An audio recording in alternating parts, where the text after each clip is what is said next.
ce webinaire consacré au portail du participant de la Commission européenne. Donc, c'est un webinaire organisé conjointement par le PCN PME, le PCN Transport et le PCN Juridique et Financier. Alors, je suis Brice Laguerodi, avec une double casquette à SRC France Innovation. Nous intervenons pour le support technique au nom du PCN PME. Et les intervenantes de ce jour seront donc Fabienne Daveyran, qui est responsable Europe au pôle Aerospace Valley, ancien membre PCN PME et désormais au point de contact national transport. Et nous entendrons également Lucie Vaucel, qui est chargée d'affaires européennes à l'Université de La Rochelle et membre du point de contact national affaires juridiques et financières. Alors, les différents points qui seront abordés lors de ce webinaire sont les suivants. D'abord, Fabienne Daveyran effectuera une présentation générale du portail et on verra donc les appels à projets, où on peut trouver le manuel Horizon 2020 en ligne, tout ce qui concerne l'espace des experts, et vous aurez dans la présentation, qui sera d'ailleurs diffusée à la fin du webinaire, tous les liens vers les différents supports et ressources. Lucie Vaucel, ensuite, vous présentera en détail l'espace, le register user, c'est-à-dire une fois que vous êtes logué dans ce portail, comment vous pouvez gérer vos différents comptes. Donc, c'est-à-dire, on parle là des comptes EDCAS, du compte PIC, tout ce qu'il y a à voir avec les soumissions et les processus de validation.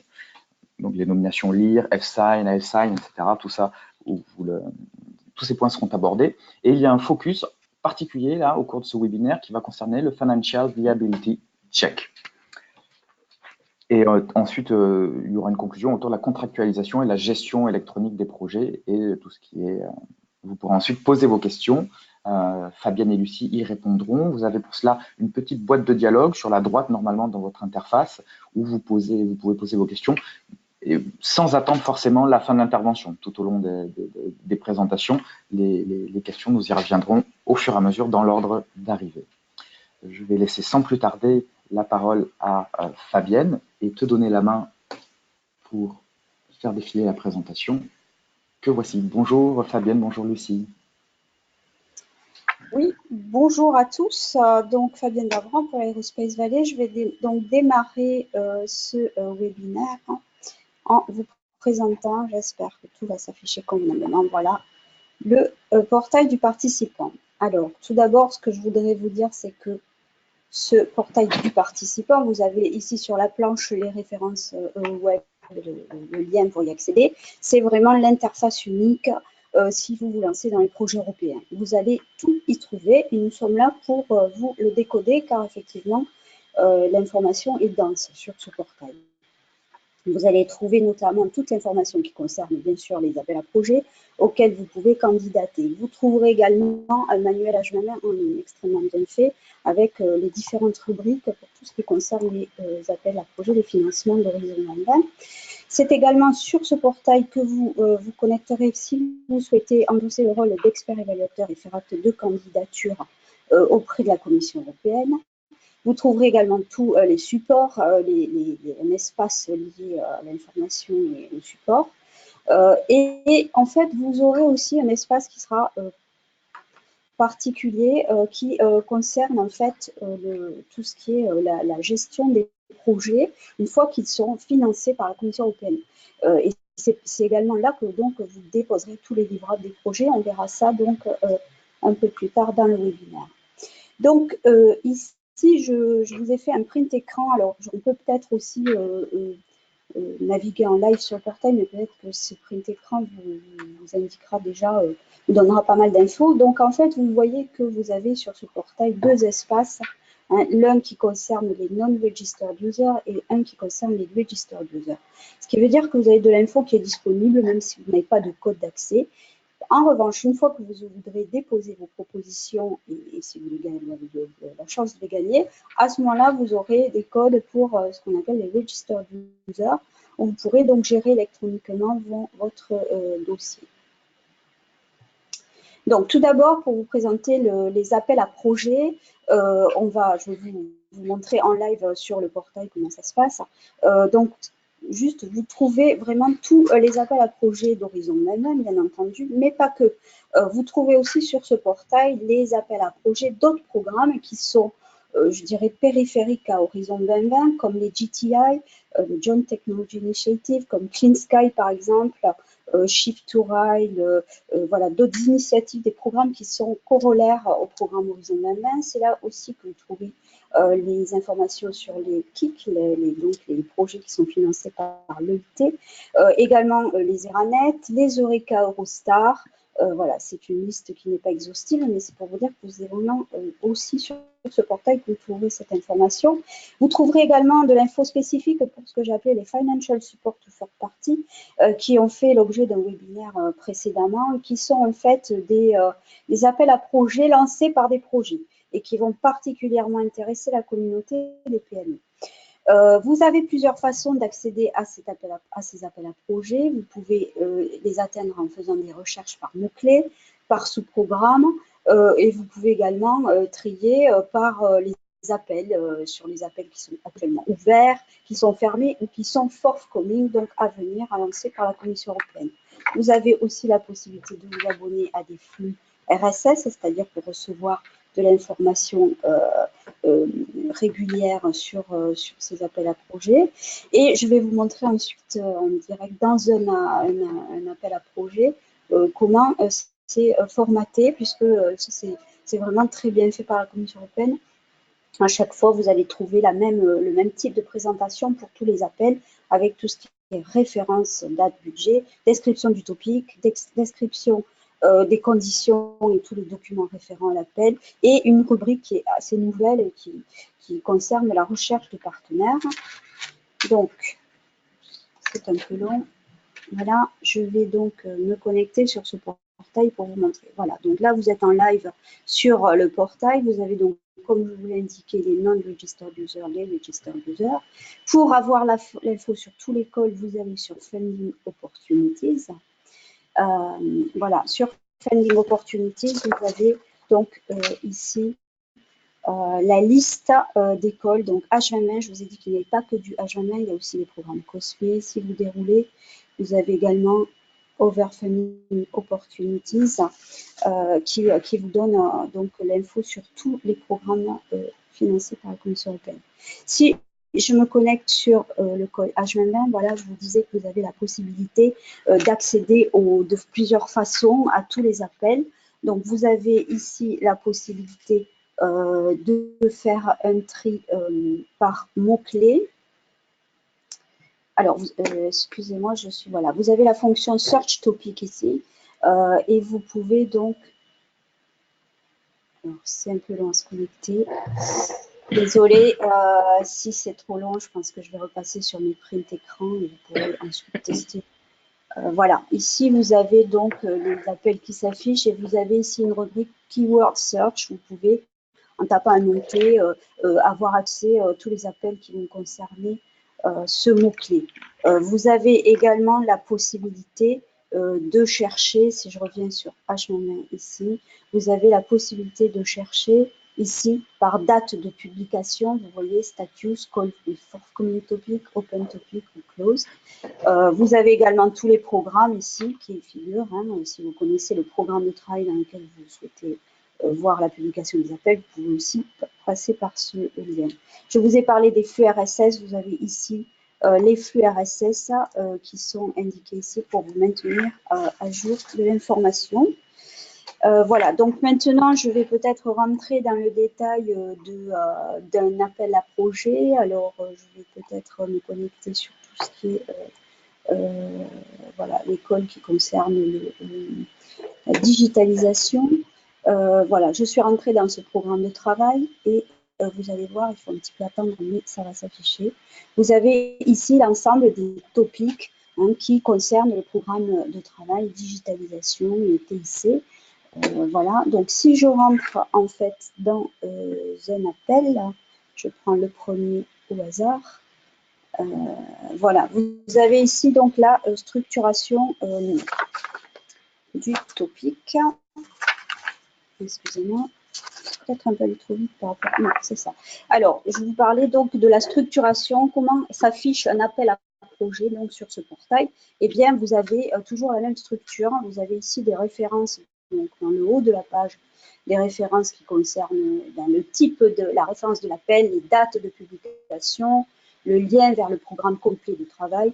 Vous avez le type d'action qui est financé, la date, les dates surtout, c'est très important, la deadline, la date de clôture qu'il ne faut pas louper si vous souhaitez déposer un appel à projet. Vous avez ensuite ici, donc dans la partie bleue, tout ce qui concerne ce topic avec la partie topic description. Vous pouvez dérouler ici pour lire tout le scope du projet, l'impact attendu. Vous avez ensuite ici la partie dédiée aux topic conditions and documents que vous pouvez également dérouler. Et là, vous allez trouver véritablement tous les documents de référence qu'il vous faut connaître pour candidater à cet appel. Vous avez la possibilité de les télécharger normalement au bas. Ça ne s'affiche pas ici, mais vous avez ici tous les documents de référence. Et vous avez donc dont je vous ai parlé également, qui est la partie liée à la recherche de partenaires. Voilà, donc vous voyez cette partie Partner Search. On voit donc actuellement qu'il y a 29 organisations qui ont manifesté un intérêt pour ce topic. Donc vous avez possibilité également de voir qui sont ces partenaires. Voilà pour la description du topic. Si je reviens, je voulais également faire un focus, excusez-moi, sur le Financial Support for Party, qui est peut-être un petit peu caché sur ce portail. Je vous ai parlé des appels lancés par des projets qui sont donc financés donc, par le principe du cascade funding. Peut-être certains d'entre vous sont familiers sur cette notion. Donc, c'est des projets en réalité qui sont financés par la Commission européenne et qui disposent d'un budget pour lancer à leur tour des appels et des financements vers la communauté, particulièrement des PME. Donc, ces Call for Third Party, ils sont ici et vous avez ici exactement le Financial Support Third Party. Vous allez avoir ici, vous voyez en direct, je vous le montre, hein, vous allez avoir l'ensemble des appels voilà, qui sont lancés pour particulièrement, qui vont concerner particulièrement les PME.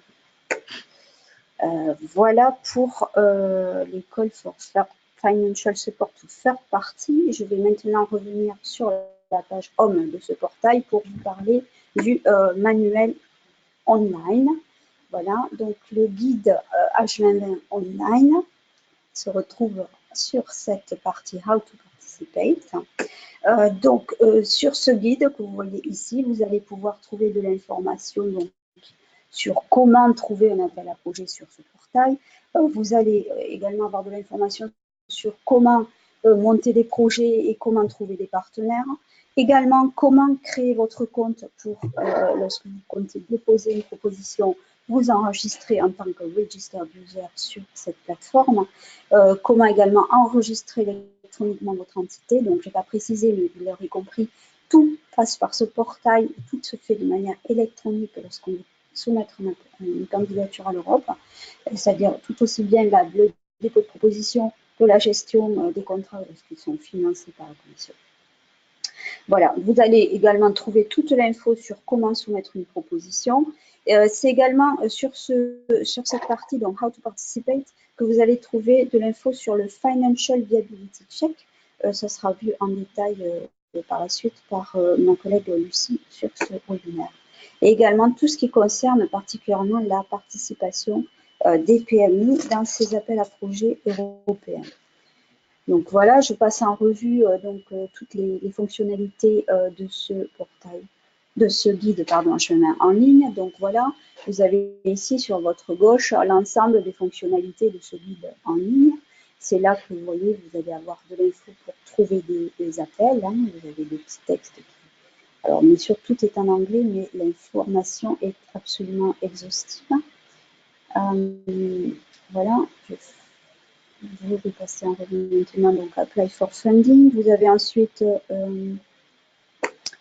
excusez-moi, voilà, donc toute la partie en fait d'explication sur ces projets européens, sur la façon de candidater, est donnée ici. Vous avez évidemment comment vous enregistrer sur le portail du participant. Hein, et vous avez absolument tout en ligne avec également des petites vidéos pour tout vous expliquer pas à pas. Voilà. Je vous ai parlé également de la présence sur cette page donc, du portail tous les documents de référence, les programmes de travail se trouvent ici. Par exemple, vous avez également tout ce qui concerne le Financial Viability Check, c'est-à-dire savoir si vous êtes, quel est votre situation, comment l'Europe considère votre santé financière pour endosser notamment des coordinateurs. Ça sera passé en revue plus tard, je ne m'attarde pas, par Lucie. Vous avez également tout ce qui concerne la participation des PME qui sont donc traitées de manière particulière sur Horizon 2020, avec notamment des appels à projets qui les concernent directement comme l'instrument PME. Donc tout ce qui concerne la participation des PME est expliqué ici. Vous avez également des liens qui vont vous rappeler les recommandations de l'Europe pour le statut de PME. Voilà. Alors, je reviens sur la page Home du portail, puisque le temps file, il faut que j'avance. Vous avez donc ici également sur ce portail l'espace dédié aux experts. Voilà, donc les experts, en fait, le rôle d'expert évaluateur est ouvert à toutes les personnes qui, bien sûr, détiennent une expertise quelconque et donc sont bienvenues pour aller expertiser à Bruxelles ou à distance parfois des candidatures de projets européens. Donc, pour faire acte de candidature au rôle d'expert, eh bien, c'est sur cette page du portail que l'on se logue. J'espère que ça va marcher. Toujours les aléas du direct. Voilà. Donc ici, vous avez vraiment toute l'information qui concerne le rôle d'expert. Vous avez toujours des backups vers le manuel en ligne d'Horizon London. Vous avez ici toutes les news aussi qui concernent donc les experts. Et vous avez toujours pareil des tutoriels de présentation du rôle. Voilà, et toutes les conditions pour être un expert. Je rappelle aux participantes féminines de ce webinaire que l'Europe attend particulièrement des femmes dans ce rôle d'experts qui sont malheureusement trop présentes parmi les experts. Donc, vous pouvez donc vous enregistrer en tant qu'expert et c'est là que vous allez passer. Donc, j'ai vu qu'il y avait des questions qui portaient sur ce rôle d'expert. On pourra les passer en revue plus tard à la fin du webinaire. Mais sachez d'ores et déjà qu'il faut donc, lorsque vous vous enregistrez par ce biais, fournir bien sûr du détail sur votre expertise, votre CV, également voilà, tous les programmes d'Horizon Wellness sur lesquels vous pensez pouvoir agir et donc pouvoir expertiser les propositions. Voilà pour les experts. Alors, je pense qu'on peut maintenant peut-être passer à la partie donc, qui va vous être présentée, je crois, par Lucie, qui va être de vous présenter donc tous les services qui sont ouverts en fait via ce petit login et register que vous avez ici en haut de l'écran. Donc, je crois que c'est bon pour Lucie. Tu peux prendre la main pour la suite de la présentation. Ok, merci. Je me fais le transfert d'écran, Lucie, et voilà. Merci. Juste une petite chose avant de commencer, juste pour finir sur les experts, je me permets de compléter un tout petit peu ce que tu as dit, Fabienne. Il se trouve qu'il y a peu de temps, il y a quelques mois de cela, le ministère et le PCM juridique et financier ont organisé un webinaire sur les experts évaluateurs de la Commission européenne. Et je crois que la vidéo peut être visible de YouTube. Donc, vous retrouvez toutes les infos à ce sujet sur le site français dédié à H2020. Voilà, ça vous donnera des compléments d'information sur ce qui est attendu, sur la procédure. Vous pourrez trouver et la présentation PowerPoint et visionner le webinaire. Voilà. Donc, j'en reviens à notre sujet du jour. Je vais vous présenter, comme il a été dit en introduction, les services du portail du participant qui sont accessibles avec un compte individuel qu'on appelle compte ECAS. voilà, qui est le compte d'authentification de la Commission européenne. Ces services, quels sont-ils? À quels services vous pouvez avoir accès avec ce compte individuel? Vous pouvez avoir accès au système de soumission des propositions de projets depuis la page du topic, comme Fabienne vous l'a montré précédemment. Vous avez accès aussi au registre des bénéficiaires, ce qu'on appelle en anglais Beneficiary Register. Ce service permet aux participants d'enregistrer leur organisation et d'obtenir un PIC, ce qu'on appelle le PIC, c'est le Participant Identification Code, qui est en quelque sorte un numéro d'immatriculation par entité bénéficiaire. J'y reviendrai un petit peu plus tard. Vous pouvez avoir accès via ce compte ECAS aussi au service pour la signature électronique de la convention de subvention, et c'est ce qui vous permettra aussi de gérer ensuite votre projet européen en cas de succès à un appel à projet. Vous avez également accès, comme Fabienne vous l'a dit, aux services dédiés aux experts, où les experts, via leur compte ECAS, peuvent s'enregistrer, mettre à jour leur profil, gérer leurs contrats et les paiements qui seront faits par la Commission européenne.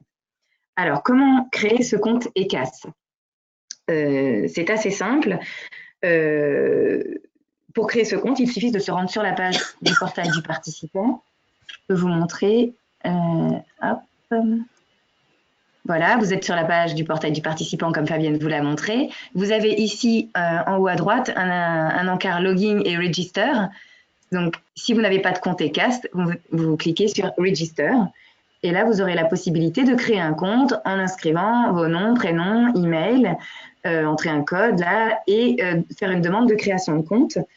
Il faut savoir qu'ensuite, à partir du moment où vous faites une demande de création de compte, un mail contenant un lien d'activation va vous être envoyé à l'adresse mail que vous aurez renseignée. Et ce lien d'activation vous permettra de poursuivre la procédure d'inscription.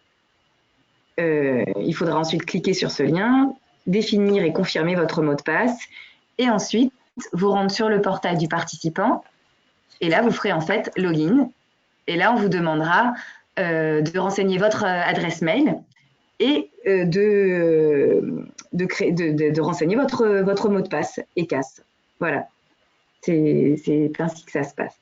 J'attire votre attention là-dessus sur le fait que ce compte ECAS est personnel. C'est un compte individuel et les actions réalisées avec vos identifiants, hein, votre adresse mail, votre mot de passe, seront considérées comme les vôtres.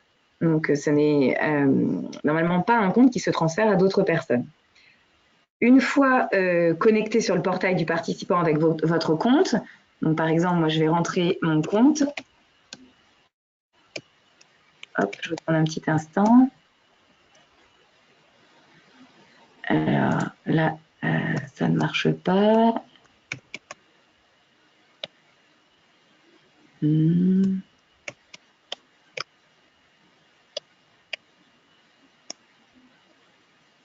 Non, j'ai un souci, ça ne marche pas. Bon, j'ai un souci de compte, excusez-moi. Un petit instant. Voilà, ok. Voilà, je me suis connectée sur le portail du participant avec mon compte. Vous avez accès à un certain nombre d'informations, une fois que vous êtes authentifié, qui sont les suivantes. Vous avez accès aux données concernant à quelques données concernant votre organisation. Vous avez accès aux propositions soumises que vous avez soumises au nom de votre organisation. C'est dans la rubrique My Proposals. Vous avez accès aux projets obtenus dans la rubrique My Projects. Vous avez accès, il y a aussi une rubrique qu'on appelle My Notifications qui concerne tous les messages que la Commission européenne va vous envoyer concernant la soumission des projets, la gestion des projets, la signature des conventions de subvention, etc. Et vous avez une rubrique, comme Fabienne vous en a déjà parlé, je n'insiste pas là-dessus, My Expert Area, qui est dédiée aux experts. Voilà, je vais rebasculer sur la présentation.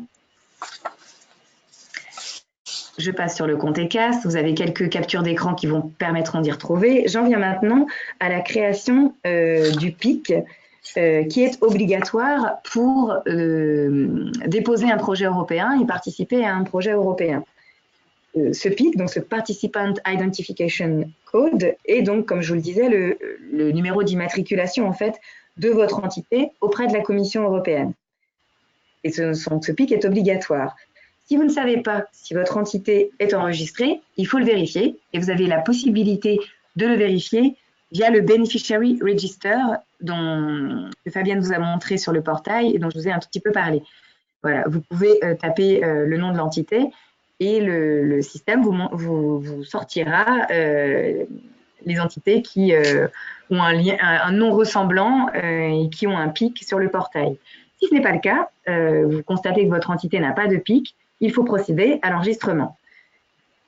Il faut savoir qu'à l'issue de l'enregistrement de votre entité, un PIC lui sera attribué, mais celui-ci ne sera validé, c'est-à-dire la validation du PIC ne se fera qu'en cas de succès à un projet, si votre projet est retenu suite à l'évaluation de la Commission européenne. Mais au préalable, pour soumettre une proposition de projet, vous devez passer par cette démarche d'enregistrement de votre entité.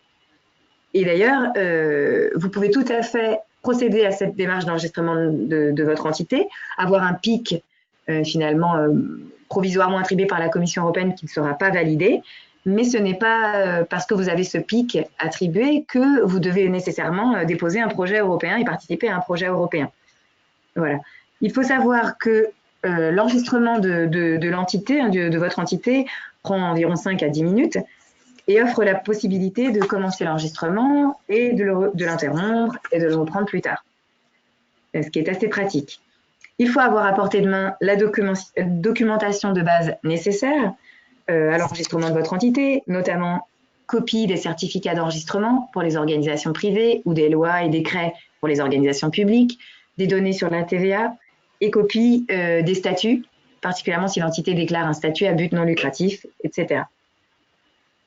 Je précise, parce que je ne vous l'ai pas dit, que ce PIC est valable pour tout le programme Horizon 2020, pour toute la durée du programme, et donc pour tous les projets auxquels votre entité est ou sera susceptible de participer. J'en viens à l'enregistrement pour les PME. Il va falloir au préalable vérifier que votre entité est bien qualifiée de PME, selon les critères de la Commission européenne. Donc les critères de la Commission européenne, je les rappelle, ils peuvent être trouvés sur le portail du participant aussi. Je pense que ces données sont dans le manuel en ligne H2020 que Fabienne vous a présenté. Pour être qualifié de PME selon les critères de la Commission européenne, il faut avoir moins de 250 employés, un chiffre d'affaires annuel d'un maximum de 50 millions d'euros et ou un bilan annuel d'un maximum de 43 millions d'euros. Voilà, ça c'est pour rappel. Donc pour enregistrer votre PME, un questionnaire d'auto-évaluation est mis à disposition des utilisateurs afin qu'ils puissent vérifier si leur entité est bien PME pour les critères de la Commission européenne. Il faut retenir que ce questionnaire est à compléter obligatoirement pour les PME qui souhaitent participer à des appels à projets dans le cadre desquels le statut de PME est un critère d'éligibilité. Si c'est un appel qui nécessite la participation de PME et que vous participez en tant que PME et que c'est bien un critère d'éligibilité pour participer à cet appel, il faut nécessairement que vous passiez par ce questionnaire d'auto-évaluation en ligne. C'est le cas par exemple de l'appel instrument PME. À l'issue du questionnaire, il faut avoir obtenu un yes, c'est-à-dire une validation de votre statut de PME. J'attire votre attention sur le fait que si votre entité n'a pas été validée en tant que PME au cours des 2 dernières années, le service de soumission ne vous autorisera pas à participer au projet, à déposer une proposition tant que vous n'aurez pas complété le questionnaire et que vous n'aurez pas obtenu le yes de validation finale concernant votre statut de PME. Dans le cas où le statut de PME n'est pas un critère d'éligibilité, vous pouvez simplement déclarer ce statut dans le registre du bénéficiaire sans avoir à compléter le questionnaire. Ce questionnaire d'auto-évaluation en ligne n'est par conséquent pas obligatoire si l'appel à projet ne nécessite pas la participation de PME. Comme je vous l'ai dit tout à l'heure, à l'issue de l'enregistrement, votre entité se voit attribuer un PIC, mais celui-ci ne sera validé que lorsque votre proposition qui aura été déposée en ligne aura été positivement évaluée. Cette validation de l'enregistrement est unique et valable pour toutes les entités, comme je vous l'ai dit tout à l'heure, et pour tout le programme H2020. Lors de la validation, l'agence exécutive va vérifier l'existence légale de votre entité le statut agent, est-ce que vous avez le bon statut légal pour candidater à agent? Le mandat du LIR, L-E-A-R, j'y reviendrai plus tard, le LIR est le représentant légal de votre entité auprès de la Commission européenne. Et l'agence exécutive vérifiera également la viabilité financière de votre entité, si c'est nécessaire. Et on verra également dans quel cas c'est obligatoire, j'y reviendrai tout à l'heure. Et c'est à ce moment-là qu'il vous faudra fournir toute une série de documents pour cette validation. Donc pour les individus, vous avez copie, carte d'identité ou passeport et documents TVA. Pour les entités publiques, il faudra fournir une copie de la résolution, de la loi ou du décret de création de votre entité et également les documents liés à la TVA.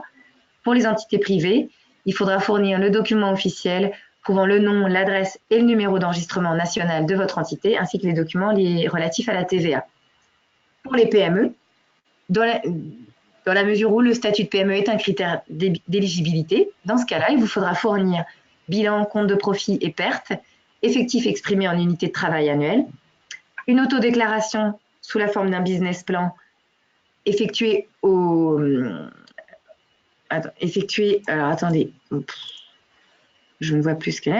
cours de l'exercice financier, excusez-moi, dans le cas où il s'agit d'une entreprise nouvellement créée, une start-up qui n'a pas encore clos ses comptes. Une déclaration de l'investissement effectué et le rendement probable attendu pour démontrer que, malgré le manque de chiffre d'affaires, l'entreprise est bien engagée dans une activité économique. Voilà, j'en viens maintenant, après donc les principes d'enregistrement individuel, donc via la création du compte ECAS, comme je vous l'ai dit, ou via la création, le principe d'enregistrement de votre entité via la création d'un PIC, d'un numéro d'immatriculation pour votre entité. Voyons maintenant les différents rôles à attribuer en cas de succès à un projet sur le portail du participant.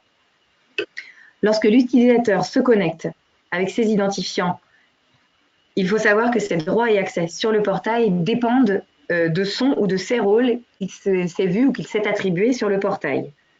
Donc, il existe en gros deux grands types de rôles sur le portail. Les rôles au niveau de l'entité, liés à l'entité et les données de l'entité. Ces rôles sont déconnectés des projets.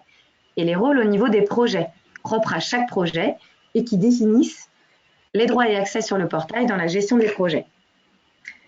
Il faut savoir qu'un utilisateur peut cumuler plusieurs rôles et certains rôles sont réservés exclusivement aux entités qui coordonnent des projets. Vous avez sur cette diapo un schéma récapitulatif des principaux rôles au niveau de l'organisation, au niveau du projet, comme je vous le disais. Et puis, à l'horizontale, vous avez les rôles pour une entité, un bénéficiaire coordinateur d'un projet et en second plan, un bénéficiaire qui participe à un projet, qui n'est pas coordinateur.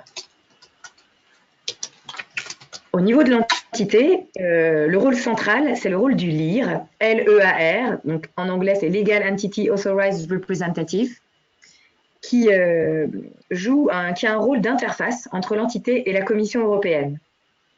Il est nommé par le représentant légal de l'entité à travers une procédure dédiée.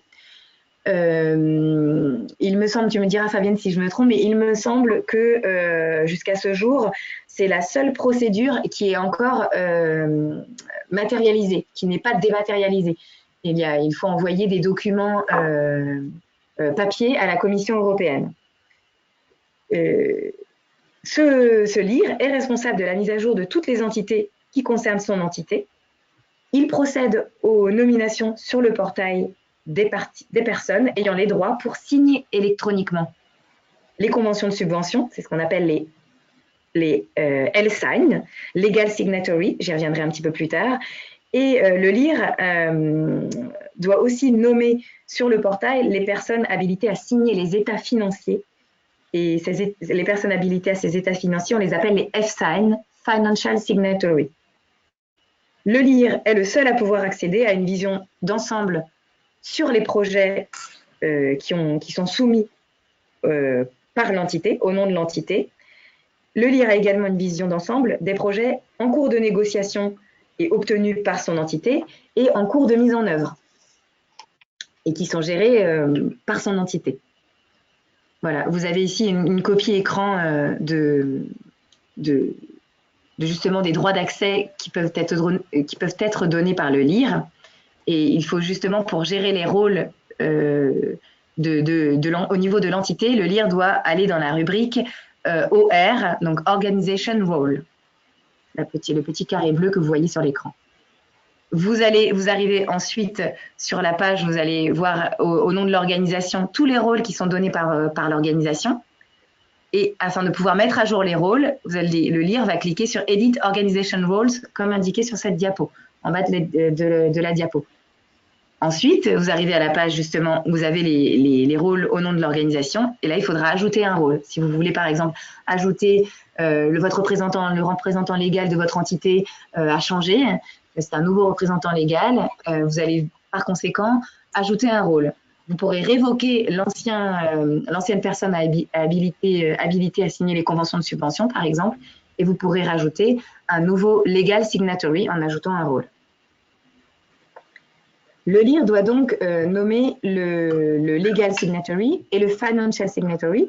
Donc, je répète, le legal signatory, c'est la personne autorisée à signer les conventions de subvention et les avenants à la convention de subvention. Et le F-sign, c'est le financial signatory, c'est la personne habilitée à signer les états financiers au nom de l'organisation. Ces rôles se situent au niveau de l'entité, mais il faudra obligatoirement qu'ils soient rattachés à un projet par le coordinateur et les participants du projet, sur un projet donné. J'en viens ici. Quels sont les rôles? Alors là, c'est le jargon de la Commission européenne, c'est le COCO et le PACO. On a d'un côté donc le contact du coordinateur du projet et de l'autre le contact du participant.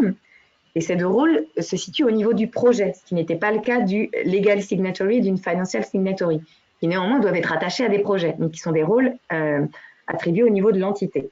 Donc ces deux rôles, COCO et PACO, sont les contacts principaux de la Commission européenne pour le projet, pour un projet donné. Donc, le contact du coordinateur, lui, va être vraiment la personne référente pour son entité, pour le projet, pour la Commission européenne. Il doit nommer, révoquer les PACO, donc les contacts des participants dans toutes les entités du consortium. Il va attribuer donc justement ces L-sign, un ou plusieurs en fait, L-sign et F-sign de son entité au projet. Il a la main pour modifier les documents du projet sur le portail. C'est lui qui soumet la proposition et les documents à la Commission européenne. Le contact du participant, en revanche, le PACO, lui, représente le bénéficiaire et non pas le coordinateur. Il représente le bénéficiaire dans le cadre du projet. Chaque bénéficiaire peut en avoir plusieurs par projet. Vous pouvez nommer autant de PACO que vous voulez sur un projet donné. Un PACO peut nommer et révoquer d'autres PACO au sein de son entité. Et il a le droit, il a la main pour attribuer un ou plusieurs L-sign et F-sign de son entité au projet. Il soumet des travaux au coordinateur et il a la main également pour modifier les documents du projet sur le portail, notamment au cours de la gestion de la subvention. Vous avez ici des diapos qui vous montrent justement comment attribuer les rôles en tant que contact du coordinateur ou contact du participant. Il faut se connecter évidemment avec son compte ECAS, il faut aller dans la rubrique My Project et là vous avez la flèche rouge vous indique justement le petit carré jaune Project Consortium qui vous permettra d'aller justement révoquer ou nommer d'autres personnes et leur attribuer des rôles de participants de contact par exemple. La configuration minimale des rôles pour un projet est la suivante. Il vous faut forcément un contact coordinateur, qui est le référent pour la Commission européenne pour le compte du projet et de son consortium. Un contact participant par bénéficiaire. Il y en a généralement plusieurs. Ce sont des équipes de recherche. Il y a plusieurs participants qui sont impliqués dans les projets au nom d'une entité. Vous avez un LIR par entité. Donc le LIR, la personne qui fait l'interface entre la Commission européenne et l'entité, comme je l'ai dit tout à l'heure. Vous avez obligatoirement un L-sign par entité et un F-sign par entité. Il faut savoir qu'une personne, c'est-à-dire avec son compte individuel, peut cumuler autant de rôles que nécessaire. Vous avez par exemple le cas d'un propriétaire de PME dont il est le seul employé qui pourra cumuler les rôles de contact de participant, LIR, L-sign, F-sign. j'en viens à aborder une autre chose en particulier qui est la vérification de la capacité financière, comme Fabienne vous l'a indiqué tout à l'heure. En effet, avant d'octroyer une subvention au moment de la préparation de la convention de subvention, la Commission européenne peut procéder à une vérification de la capacité financière d'un bénéficiaire. C'est essentiel. D'une manière générale, la Commission européenne peut décider de vérifier la capacité financière de n'importe quel participant à un projet H2020. Normalement, ça c'est la règle, hein, ça peut être n'importe quel type d'entité. Néanmoins, la vérification de la capacité financière, comme vous l'indique ce schéma, est demandée de manière systématique pour les entités coordinatrices lorsque la subvention demandée par le projet est supérieure ou égale à 500 000 €, sauf dans les cas où l'organisation coordinatrice est un organisme public, un organisme d'enseignement, un établissement d'enseignement supérieur, un individu boursier ou une organisation internationale garantie par un État membre ou État associé. Voilà. Comment la capacité financière est-elle évaluée? Elle est évaluée par la Commission européenne selon plusieurs critères, sur la base des liquidités, de l'autonomie financière, de la solvabilité, de la profitabilité. Les résultats obtenus se basent sur des ratios qui vont produire d'une note allant de 1 à 10. Et finalement, vous aurez des résultats qui peuvent être soit good, c'est-à-dire qu'il n'y a pas d'impact, votre entité a une bonne capacité financière, soit acceptable, votre entité a une relativement bonne capacité financière, il n'y a pas d'impact non plus. Mais la Commission européenne peut aussi constater que votre entité a une capacité financière insuffisante. Et dans ce cas, il sera demandé un changement de coordinateur. Elle peut aussi considérer que votre entité a une capacité financière trop faible et le bénéficiaire ne peut tout simplement, normalement, pas participer. Il faut savoir que la décision finale revient toujours à l'ordonnateur. Il existe, Fabienne vous l'a mentionné, il vous a montré où ça se trouve sur le portail du participant, il existe un outil d'auto-évaluation de la capacité financière qui va vous permettre de tester en amont de la soumission du projet la capacité financière de votre organisation. C'est ce qu'on appelle le Financial Self-Check Tool. Sur la diapo, lorsque vous disposerez du diaporama, vous pourrez aller cliquer sur le lien. Voilà. Il est fortement, effectivement, recommandé de vérifier sa capacité à piloter le projet avant la soumission d'un projet donné.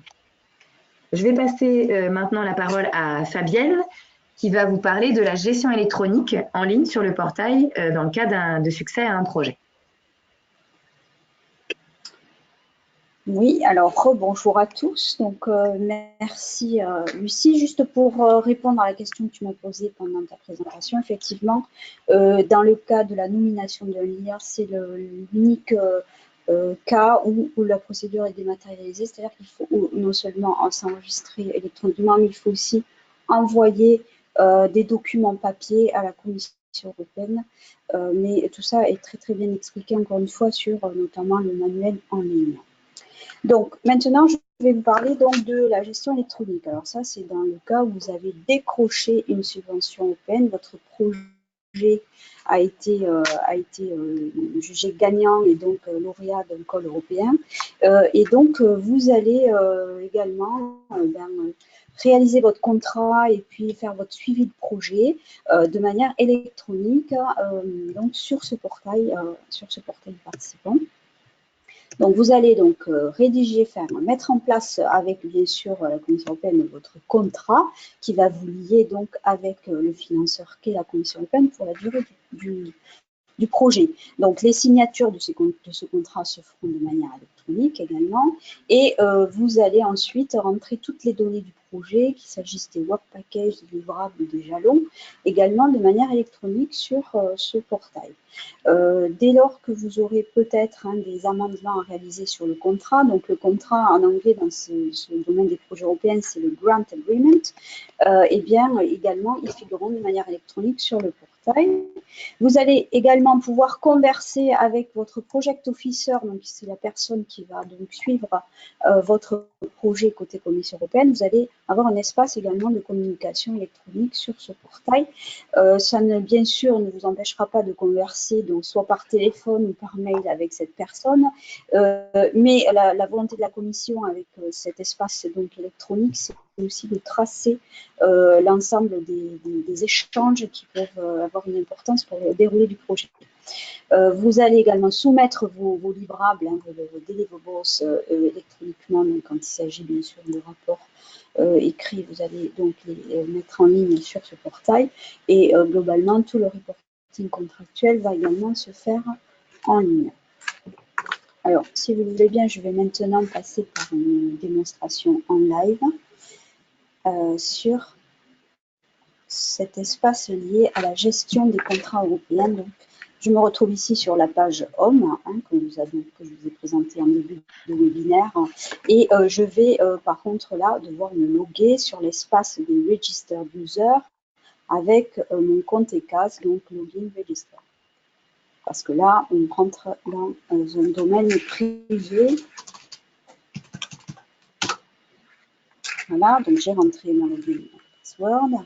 Et là, je me retrouve donc sur l'espace que vous a montré également tout à l'heure Lucie, où je vais avoir un espace qui se rajoute hein, par rapport à la page classique qui est atteignable sans login password, qui s'appelle My Area. Et c'est là, donc Lucie vous l'a également montré tout à l'heure, où je vais retrouver des données liées à ma société, mon organisation, mes propositions, les projets, un espace lié aux audits. Donc, je peux aussi recevoir de la Commission européenne sur ces projets, l'espace notification, l'espace expert, si je suis donc expert à la Commission européenne. Donc, si je me logue sur l'espace My Project, puisque là, il s'agit de vous montrer en fait comment ça se passe côté gestion électronique des contrats, je vais retrouver ici l'ensemble des projets que donc j'ai gagnés à l'Europe et sur lesquels je vais faire ma gestion électronique.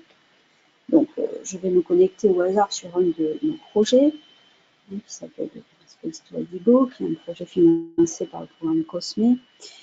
Et je vais me trouver donc sur une page ici qui va être une page générique sur le projet, qui va me donner son identification, à quel appel il a répondu, voilà, quels sont les partenaires hein, de ce projet. Donc, nous, Aerospace Valley, comme coordinateur de ce projet. Voilà. Donc, là, j'ai les détails génériques du projet. Tout ce qui est lié à la gestion donc, du projet, je vais l'obtenir par cet onglet Manage Project, où là, je vais rentrer de manière plus détaillée l'historique du projet. Voilà, donc je me retrouve ici en fait sur une page où je vous ai parlé d'un espace communication avec le Project Officer. Voilà, vous avez ici un espace qui s'appelle Process Communications qui va tracer et de manière écrite tous les échanges liés au contrat hein, qui ont une importance à tracer pour le contrat avec l'Europe. Je retrouve ici également l'historique hein, de tout le process de contractualisation. Voilà, et j'ai ici également des données qui concernent le projet, qui sont toutes les données légales du projet, par exemple. Voilà, je vous ai parlé, je vous ai dit que en fait, le Grant Agreement, effectivement, il se met en place via cet espace. Donc, si je me connecte ici sur Legal Data, voilà, c'est un peu long. Ce portail il est tellement dense qu'il y a derrière de nombreuses interfaces pour chaque domaine.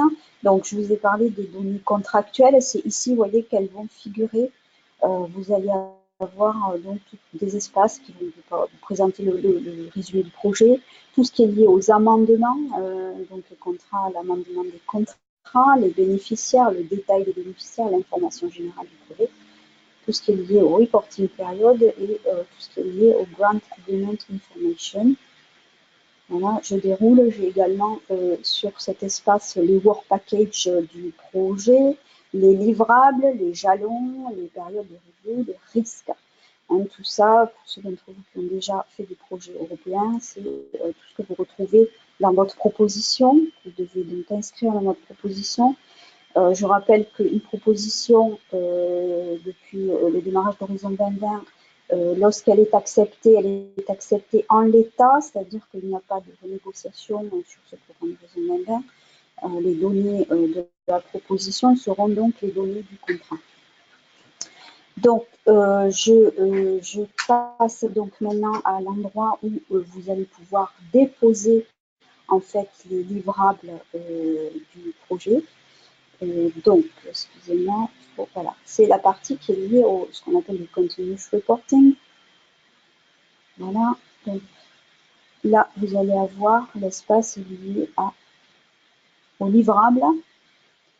Donc, lorsque vous allez devoir, donc, au titre du projet, livrer un livrable qui peut être voilà, un rapport d'activité par exemple, et bien c'est par ici que vous allez passer. Vous voyez que vous avez ici, ça donc recense l'ensemble des livrables qui ont été listés pour le contrat, et vous avez ici un espace qui un lien pour le téléchargement. Donc c'est par là que vous passerez donc pour télécharger vos livrables sur cette plateforme. Voilà pour l'espace gestion. Alors, je vais donc maintenant revenir à ma présentation.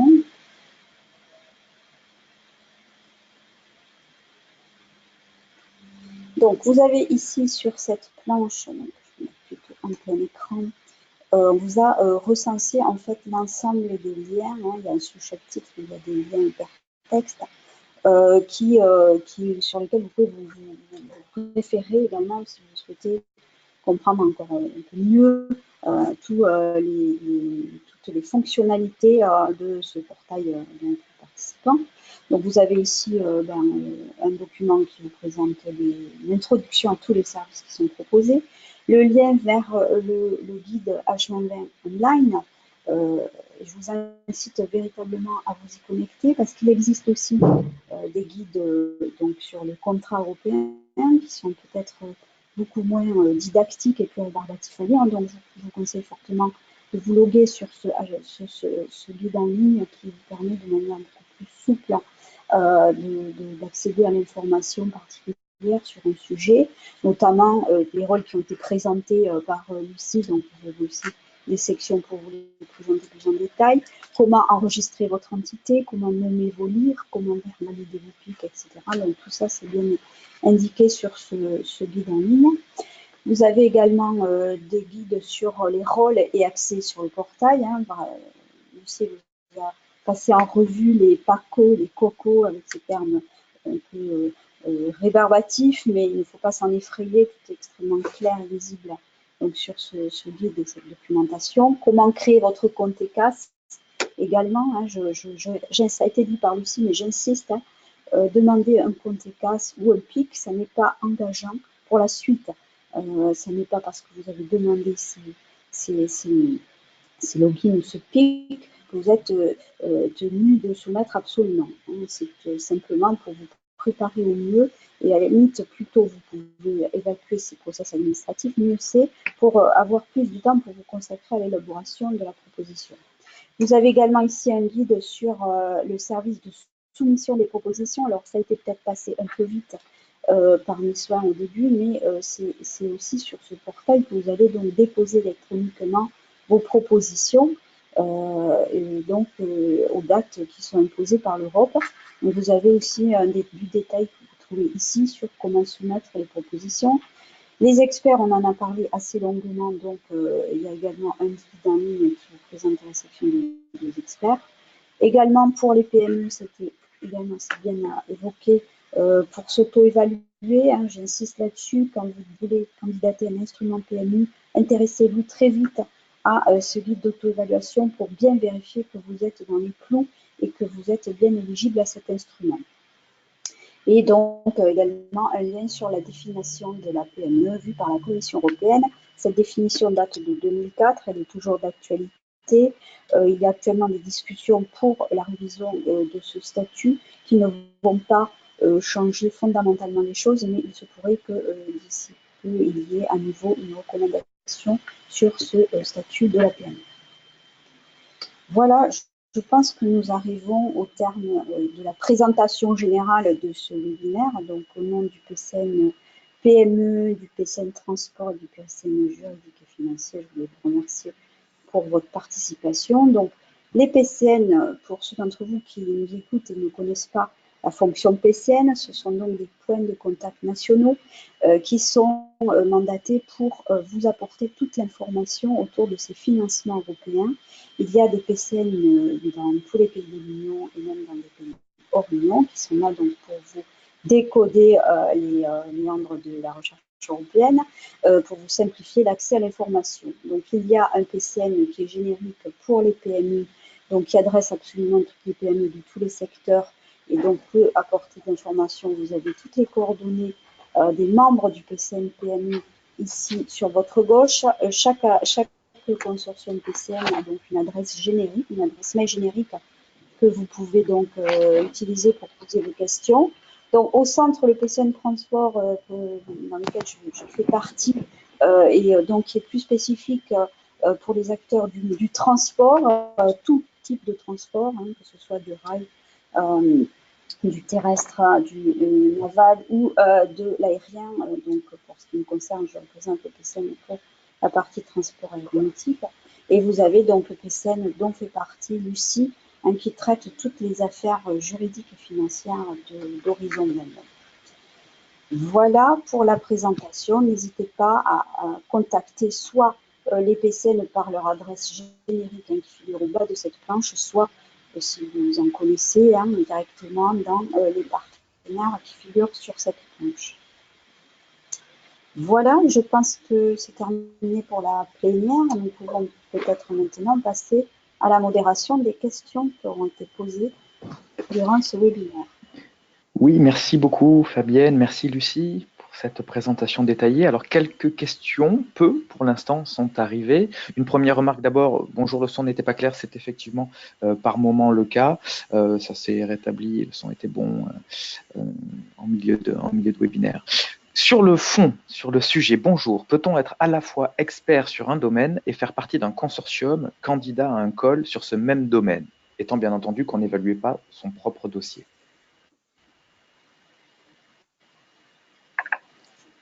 Lucie, est-ce que tu veux répondre ou je... Donc, peut-on être à la fois expert sur un domaine et faire partie d'un consortium candidat à un call sur ce même domaine? Alors, évidemment, vous l'avez dit, la personne qui a posé la question l'a dit, hein, on ne pourra pas expertiser son propre projet. Hein, ça, c'est une évidence. Il y a des règles qui sont très strictes là-dessus.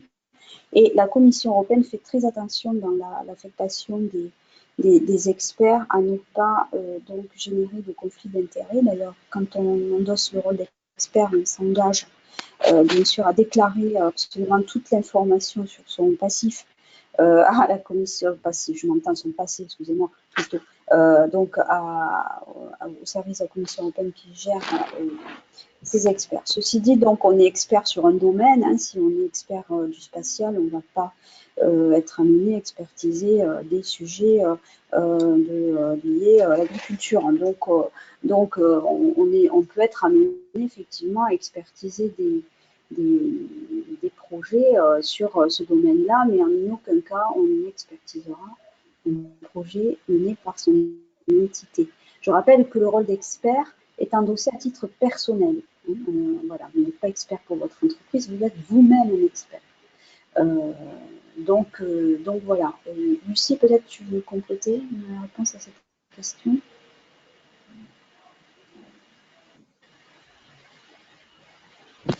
Est-ce qu'on a toujours Lucie en ligne ou pas? Est-ce que tu nous entends? Ah, non. Lucie? Alors, il y a peut-être un petit problème de réseau. Elle réactive, je vois qu'elle réactive le micro. On va passer en attendant. Lucie, tu peux nous faire un signe dès que tu... Oui, on peut peut-être revenir sur cette question un peu plus tard. Oui, alors, pour l'instant, il n'y a qu'une seule autre question qui est l'ordonnateur. Alors, c'est encore une fois pour Lucie. J'espère qu'on va la retrouver. Oui, allô? Oui, allô, ça y est. Voilà. Allô? Je comprends pas ce qui s'est passé, excusez-moi. Du coup, j'ai manqué un petit passage. Juste, c'était pour compléter ce que Fabienne a dit concernant les experts évaluateurs. Il faut savoir que les règles relatives au conflit d'intérêts sont spécifiées dans le contrat signé entre la Commission européenne et l'expert.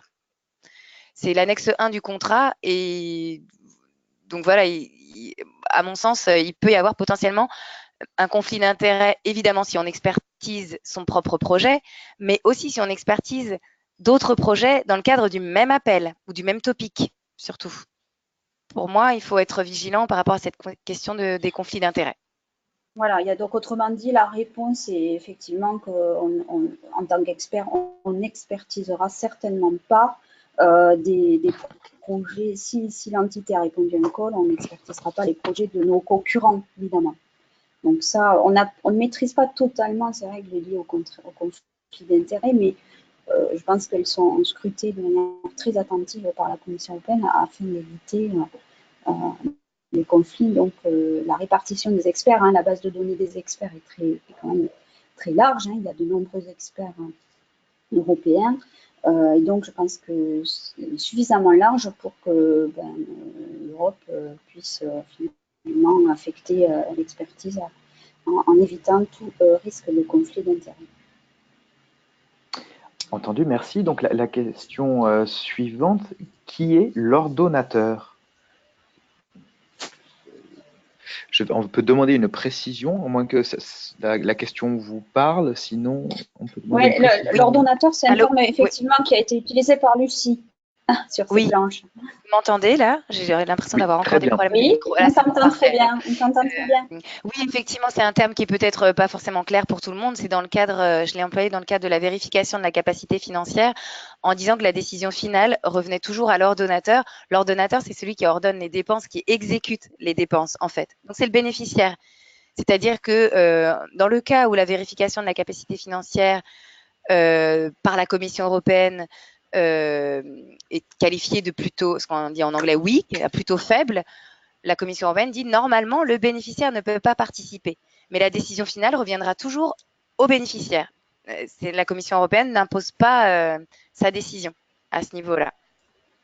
Alors, voilà. je propose, oui, je voudrais donc rebondir un petit peu sur cette question de viabilité financière. Donc, vous l'avez compris par la présentation de Lucie, elle ne s'impose, cette viabilité financière, que lorsque vous êtes coordinateur d'un projet et que vous, parce que quand vous êtes coordinateur d'un projet, vous endossez la responsabilité d'un partenariat, donc vous avez un rôle supplémentaire par rapport à un bénéficiaire lambda du projet.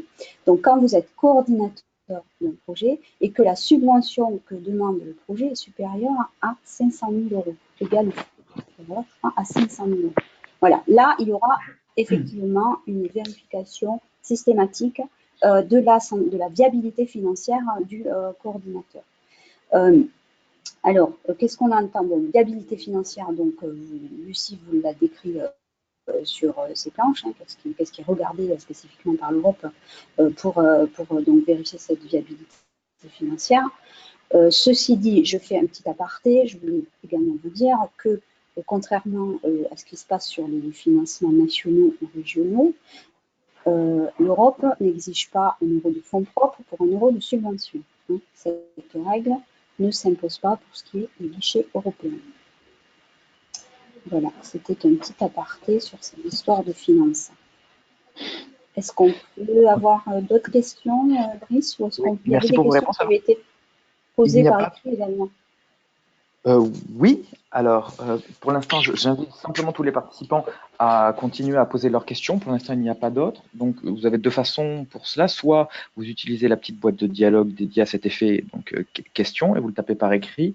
Et si vous le préférez, vous avez là aussi l'option des mains levées. Donc, vous avez une petite icône avec une main, auquel cas nous ouvrirons votre micro et vous pourrez poser votre question en direct. C'est le cas de Martha Baussard. Si vous nous entendez et que vous voulez poser une question, ça peut être le moment.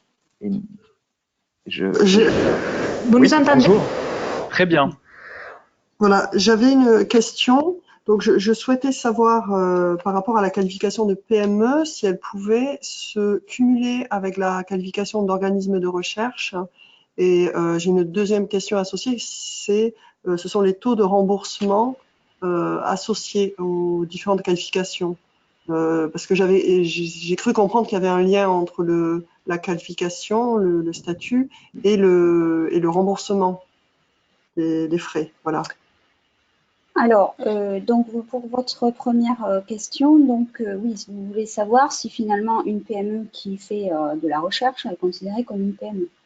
Alors, si j'ai bien compris votre question. Donc, une PME, dans le sens européen du terme, c'est une entité voilà, qui est plutôt une for profit entity. Donc, si vous vendez vos activités de recherche, vous avez un chiffre d'affaires et que vous êtes donc dans les clous des limites fixées par l'Europe, savoir moins de 250 salariés, et en termes d'exigences financières, un chiffre d'affaires annuel inférieur à 50 millions d'euros ou un bilan inférieur à 43 millions d'euros et que vous êtes indépendante, c'est-à-dire non détenu par plus de 25% par le nom de PME, à ce moment-là, je pense que vous rentrez dans les clous, mais encore une fois, je vous engage à utiliser tous les guides qui sont fournis sur ce portail du participant pour vérifier votre statut donc de PME.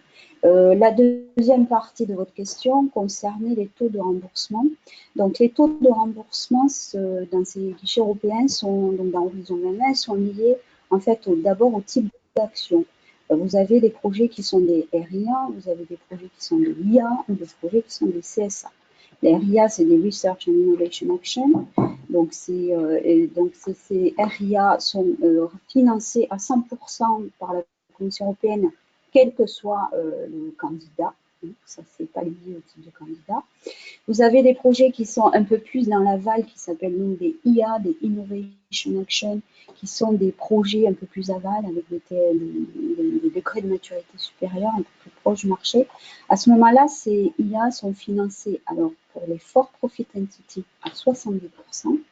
Donc les for profit entities, c'est donc les entités qui ont une activité économique. Ça peut être une PME, mais ça peut être aussi un grand groupe ou une ETI. Et en revanche, pour les non-profit entities, donc les membres du tissu académique ou les entités but non lucratif, par exemple, eh bien, ces IA sont financés à 100% pour ces non-profit entities. Voilà. Et les CSA sont des Coordination and Support Action, et celles-là sont maintenant financées à 100% comme le RIA. Je ne sais pas si j'ai répondu à votre question. Oui, merci. Oui. N'hésitez pas à demander des éclaircissements. Merci. Merci. C'est clair, effectivement. Merci beaucoup pour la clarté du son. Je coupe votre micro, madame. Merci. Alors, il n'y a pas encore d'autres questions ou d'autres mains levées. Alors, si vous voulez, on peut effectivement, Fabienne, comme tu le proposais, traiter les quelques questions, remarques qui est arrivées lors de l'inscription par les inscrits. Alors, il y avait une question qui concerne un centre d'intérêt sur est-ce qu'il y a des axes de recherche prioritaires pour Horizon 2020? Eh bien, les axes de recherche prioritaires, c'est les programmes de travail. C'est-à-dire que Horizon 2020, c'est absolument un programme gigantesque qui couvre absolument tous les secteurs. Vous allez trouver tout ce qui concerne la recherche dans la santé, dans l'agriculture, dans le transport, dans l'énergie, dans l'environnement, le climat. Vous avez également des programmes de travail qui concernent les sciences humaines, les projets liés plutôt à la société. Voilà, donc vous avez vraiment une couverture très large des thématiques et vous avez des programmes de travail, des work programmes qui vous donnent les directives de l'Europe pour driver la recherche sur ces secteurs. Donc là, il vous faut regarder d'un peu plus près l'articulation du programme Horizon 2020. Encore une fois, sur le portail de Manuel Agenda Online, vous pouvez accéder à cette information. La structuration du programme Horizon 2020 s'articule autour de 3 piliers. Vous avez un pilier 1 qui est plutôt dédié à tout ce qui est recherche scientifique, recherche exploratoire, les projets de recherche très très amont, qui sont plutôt l'apanage, on va dire, du corps académique. Vous avez ensuite un pilier 2 qui va recenser tous les axes liés à la primauté industrielle, donc tout ce qui fait que l'industrie européenne va gagner en compétences et en valeur par rapport à ses rivaux hors Europe. Donc c'est là que vous allez trouver tous les programmes de travail liés au TIC, c'est-à-dire toutes les Information and Communication, enfin en anglais ICT, pardon, Information and Communication Technologies. Le programme du spatial se retrouve également dans ce pilier 2. Tous les programmes liés à la nanotechnologie, les procédés avancés de fabrication, se retrouvent dans ce pilier 2. Et dans le pilier 3, vous allez trouver les programmes liés à un certain nombre de défis sociétaux, les societal challenges, qui ont été définis par l'Europe. Et c'est là que vous allez trouver des programmes plus thématisés comme le climat, l'énergie, le transport, l'environnement, la santé. Voilà, vous avez après des axes qui sont transversaux également, mais encore une fois, connectez-vous sur le manuel en ligne, vous allez avoir même sur la page home du participant, je pense que vous avez accès à cette information sur les différents programmes couverts ou axes de recherche, donc, telle que la question était posée, pour ce programme Horizon Manuel. Alors, Lucie, n'hésite pas à intervenir, à compléter. Oui. Je voulais juste ajouter une chose, c'est que dans les programmes de la Commission européenne, il y a aussi des programmes blancs. Effectivement, il y a des domaines couverts, mais il y a aussi certains programmes blancs qui couvrent donc tous les domaines. Oui, Ils ne sont pas orientés vers une thématique en particulier. C'est le cas de l'instrument PME ou du Fast Track to Innovation. Oui. C'est ce qu'on appelle des projets bottom-up, où là, il n'y a pas de sanctuarisation de financement par programme, mais c'est ouvert à tous les sujets. Très bien. Alors, pas d'autres questions pour l'instant. Alors, vraiment, je vous invite, que vous soyez déjà utilisateur en fait, du portail du participant ou vous envisagiez de l'être, n'hésitez pas. C'est un peu les derniers instants pour poser vos questions, car le webinaire va bientôt prendre fin. Concernant les questions qui étaient arrivées lors des inscriptions, tout a déjà été très largement balayé durant vos présentations. Il y a peut-être simplement une question, quid de la possibilité de contribuer à des projets avec une plateforme collaborative innovante? Alors, ben ça, c'est, j'imagine, c'est par rapport au statut des entités qui sont éligibles à Horizon Mandan. Donc, je rappelle qu'Horizon Mandan, c'est un programme de travail, un programme de recherche qui est ouvert à absolument toutes les entités. Dès lors que vous avez une existence légale, quel que soit le type d'existence, vous êtes éligible à Horizon Mandan et vous pouvez donc participer, que vous ayez soyez une plateforme collaborative innovante ou une société ou un auto-entrepreneur. Alors peut-être de compléter, Lucie, par rapport à tes compétences légales. Non, non, j'approuve ce que tu dis. Je valide, c'est ça. Voilà. Donc dès lors qu'on a une existence légale, juridique, qu'on est enregistré juridique, voilà, vous êtes tout à fait éligible à participer à ce programme de recherche Horizon Mandan, avec bien sûr des règles qui sont très, très strictes. La plupart de ces projets Horizon Mandan sont des projets collaboratifs, à quelques exceptions près. Évidemment, l'instrument PME peut être ce qu'on appelle mono-applicant, c'est-à-dire que la société, la PME peut candidater seule. Mais la plupart des instruments, des projets qu'on trouve sur ce programme seront des projets collaboratifs où il y a des obligations donc de mise en consortium avec des pays de l'Union ou des pays associés, avec des règles qui sont strictes, puisque l'idée dans ce programme cadre, c'est de favoriser la coopération européenne dans le domaine de la recherche, du développement et de l'innovation. Merci. Une nouvelle question est arrivée. Le programme ERC Synergie est-il un programme blanc? Oui. La réponse est oui. C'est un programme blanc. Le programme ERC, en général, est un programme blanc, quel que soit l'appel ERC, que ce soit un starting grant, un consolidator grant ou un senior grant pour les chercheurs seniors ou un synergy grant, on est dans le cas de programme blanc. Oui. Entendu, merci. Pour les gens qui connaissent moins, le RC, c'est le pilier 1, donc c'est vraiment tout ce qui concerne la recherche très amont, recherche fondamentale, et qui va concerner plutôt les chercheurs par ces bourses donc individuelles.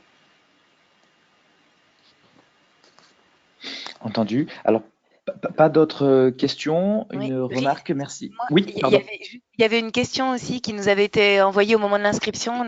Peut-être on ne l'a pas précisé. Je lis quelles sont les demandes d'expertise pour les évaluateurs. Une fois évaluateur, quand un nouveau évaluateur, quelles règles? Juste pour information encore sur ces rôles d'experts, ces experts mandatés par la Commission européenne, ils sont renouvelés tous les ans à hauteur de 30% à peu près des panels. Donc, vous pouvez tout à fait, moi je connais des personnes qui ont expertisé des projets plusieurs années de suite. Voilà. D'accord. Merci d'être venu dessus. Et donc, un dernier commentaire. Merci pour ce webinaire très clair. J'ai cru comprendre que vous ayez distribué le support de présentation. En effet, il sera mis en ligne sur le site horizon2020.gouv.fr et également envoyé directement par email à tous les participants au webinaire. Et nous diffuserons probablement même l'enregistrement du webinaire. Pas d'autres questions? On peut se laisser une dernière minute pour voir si de nouvelles questions arrivent et je vous propose, à défaut, de mettre un terme à ce webinaire. Parfait. De toute façon, Très bien. on est joignable sur nos adresses mail génériques, hein, donc n'hésitez pas si vous souhaitez poser des questions ultérieurement. Merci. Pas de nouvelles questions. Eh bien, merci Fabienne, merci Lucie. Merci à tous et bonne chance à tous pour vos propositions. À bientôt. À bientôt. Au revoir. Au revoir. Au revoir. Au revoir.